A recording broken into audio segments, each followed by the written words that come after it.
اعوذ باللہ من الشیطان الرجیم، بسم اللہ الرحمن الرحیم۔ سورہ ابراہیم کی 2 آیتیں پڑھ رہا ہوں، آیت نمبر 42، آیت نمبر 43۔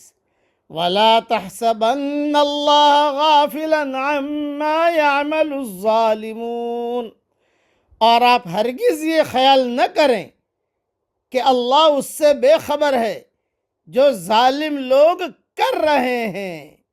انما یؤخرہم لیوم تشخص فیہ الابصار، وہ ان کو اس دن کے لیے ڈھیل دے رہا ہے جس دن آنکھیں پتھرا جائیں گی۔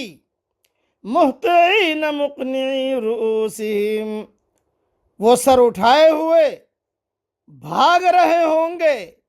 لا یرتد الیہم طرفہم، ان کی نظر ان کی طرف پلٹ کر نہ آئے گی۔ وَأَفْئِدَتُهُمْ ہَوَاء، اور ان کے دل بدحواس ہوں گے۔ مختصر تشریح سن لیجئے۔ آدمی کے سامنے حق آتا ہے تو وہ اس کا مخالف بن کر کھڑا ہو جاتا ہے، وہ اس کے مقابلے میں ایسی بے خوفی کا مظاہرہ کرتا ہے جیسے کہ اس سے زیادہ بہادر دنیا میں اور کوئی نہیں۔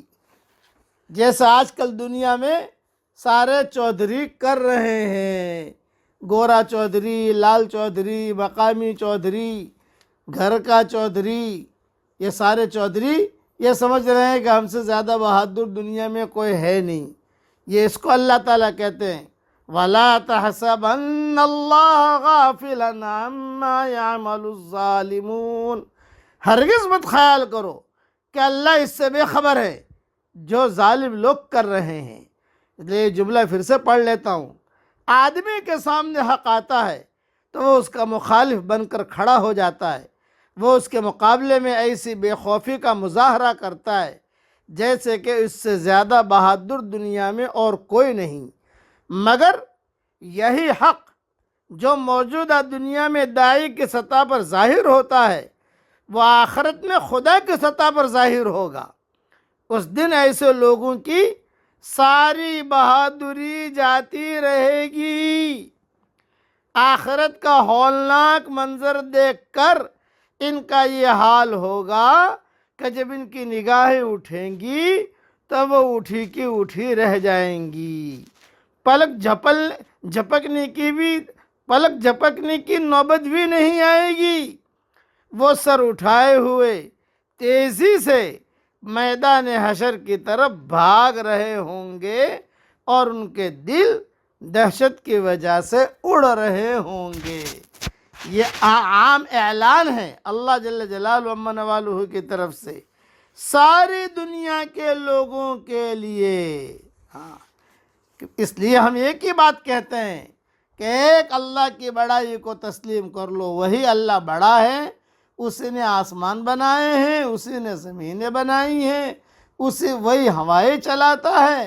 اتنی بڑی قدرت والا اللہ ہے جو پہاڑوں کے وزنوں کو جانتا ہے۔ اتنی بڑی قدرت والا اللہ ہے جو ہواؤں کے رخوں کو مقرر کرتا ہے۔ اتنی بڑی قدرت والا اللہ ہے جو سمندروں کے پیمانوں کو جانتا ہے، اور اسی اللہ کو لوگ بھولے ہوئے ہیں۔ آدمی کا حال یہ ہے کہ ایک دن پہلے تک بھی وہ اپنے انجام کا احساس نہیں کرتا۔ اس کو اگر کوئی قوت یا حیثیت حاصل ہو وہ اس طرح اکڑتا ہے گویا کہ اس کی حیثیت کبھی اس سے چھننے والی نہیں۔ وہ خدا کی دعوت کو ٹھکراتا ہے اور بھول جاتا ہے کہ وہ جن چیزوں کے بل پر اس کو ٹھکرا رہا ہے وہ سب کے سب خدا ہی کی دی ہوئی ہے۔ اس کے سامنے دلائل آتے ہیں مگر وہ ان پر دھیان نہیں دیتا۔ ماضی کے سرکشوں کا انجام اس کے سامنے ہوتا ہے مگر وہ سمجھتا ہے کہ جو کچھ ہوا وہ صرف دوسروں کے لیے تھا، خود اس کے اپنے لیے کبھی ایسا ہونے والا نہیں ہے۔ یہ دھوکہ ہے۔ یہ جتنے چودھری ہیں یہ دھوکے میں پڑے ہوئے ہیں، اس لیے اس دھوکے سے نکلیے۔ یہ عام دعوت ہے، یہ عام اعلان ہے اللہ کا۔ اللہ تعالی ہم سب کو اور سارے دنیا کے لوگوں کو صحیح سمجھ عطا فرمائے، آمین۔ وآخر دعوانا ان الحمد للہ رب العالمین۔